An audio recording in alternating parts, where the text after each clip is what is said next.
Sige gihapon kog duaw sa damgo sa ex nako. Maayong adlaw kanimo DJ Sam.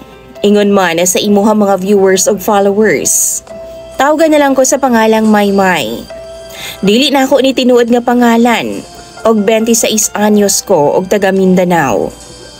Pugso na ako magbisaya DJ Sam. Tungod kabaw na mo sa atong henerasyon karon, naagid may kaugalingon nga ginagamit nga language. Kani akong storya, tungod ni sa akong batchmate sa college.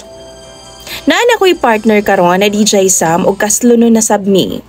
Pero usahay, gadumdum gihapon ko sa iyaha. Sa mga panghitabo sa amua kaniadto. Wa manggod na ako gi-expect DJ Sam nga magka-feelings day ko niya.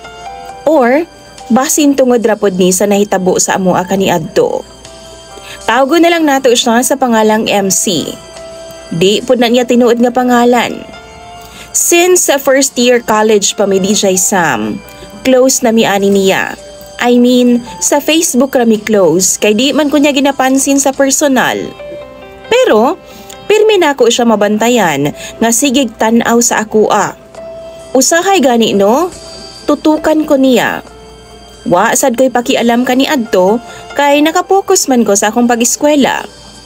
O working student sab ko DJ Sam. Na ako'y uyab kani adto, pero LDR. Kay di lagi ko mo commit sa mga duol, kay gusto gid na ako makahumana sa ako ang pagtuon. Dili ko gustog babag DJ Sam. Niabot ang adlaw, niagi ko ka pressure sa ako ang kinabuhi DJ Sam. Na-depressed ko. Wa na ko'y sulod-sulod sa klase. Gichatan ko ni MC DJ Sam kung unsay problema. Nganong wa na daw ko'y sulod-sulod sa klase.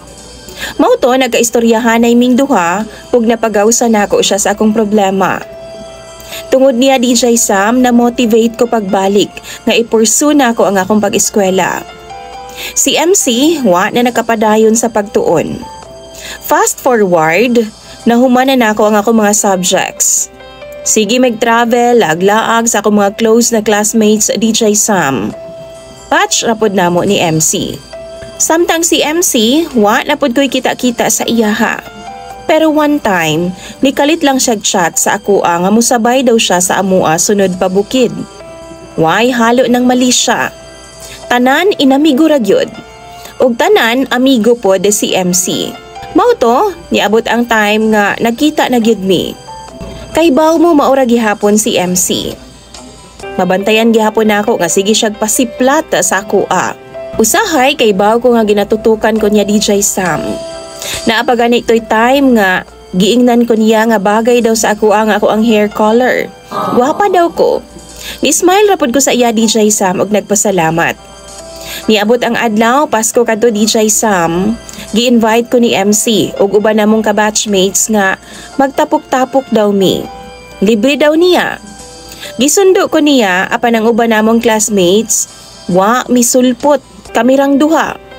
Mura na noon mig nag-date. Anak pa gani siya sa kuha nga. Date na gani ni. Ako, nikatawa rapod ko DJ Sam. O kadto nga time nag-inoming duha.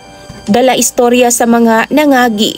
Og sa among duha, kay sukad-sukad ba DJ Sam no? Karon pagid mi nagkaistoryahanay kanang mag-atubang gyud ba? Sa among gipwestohan, kita gid namo ang syudad. Kami ra sab duha DJ Sam, tapos kadto nga time kaulanon pa jud, maong namalhin mi og pwesto. Hina kayo ko pag-abot sa alcohol DJ Sam. Dali ra kay ko mahubog. Niabot gyud sa point nga nahubog na gyud ko ug nakasukan ako maong gialalayan ko ni MC. Samtang ako nakapiyong DJ Sam kay baw gyapon ko sa mga panghitabo sa palibot. Pero akong lawas, di na nako makontrol pa. Giingnan nako si MC DJ Sam nga mga peta or manginom tag sabaw para lang mawala ang akong kahubog. Niuyon pod siya DJ Sam kay ingon pa siya nahubog na po daw siya. Samtang nangita mig mga kananan DJ Sam, wa gyud mi nakita kay sirado man tanan kay Pasko lagi. Ningon dayon sa kuha si MC DJ Sam nga mag-in na lang daw. Kay didto daw mi mamahuway. Ha? Ni palag ko una DJ Sam. Giingnan ako siya nga mamauli nami. Pero gitubag pud ko niya, kay baw di ang imong papa nga gainom ka. Didto sad ko naluyahan DJ Sam og samot. Kay sa tinuod lang, strikto ang akong papa pag abot sa ingon ana nga butang. Mao tong nisugot na lang ko nga mag-in mi. Og pag abot namo didto nang higda dayon mi. Naagyoy something DJ Sam kay ni kiss man sa ko si MC. Gipalayo na ako siya, gitulak na ako siya. Apa ni duol siya o nilingkod sa akong atubangan. Iya kong giingnan DJ Sam. Gahi na kayo ako amay. Gitubag pud na ako siya nga paghilom dia MC. Pwede daay na nga amigo man ta. Sige pamiglalis ato DJ Sam og niabot sa punto nga ni syagit sad ko kay gipakita naman niya sa ako ang iyahang gahi kaayo nga tabadidoy.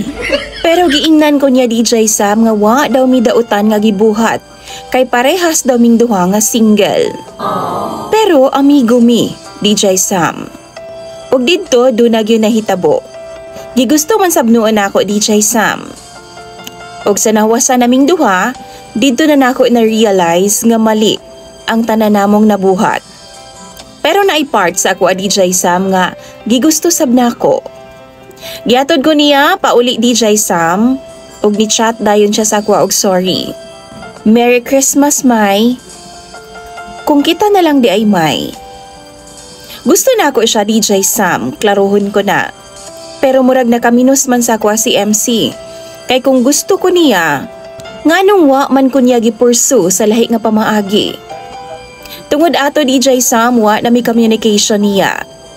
Gihulat na ako siya nga ipursu ko niya DJ Sam og tarong.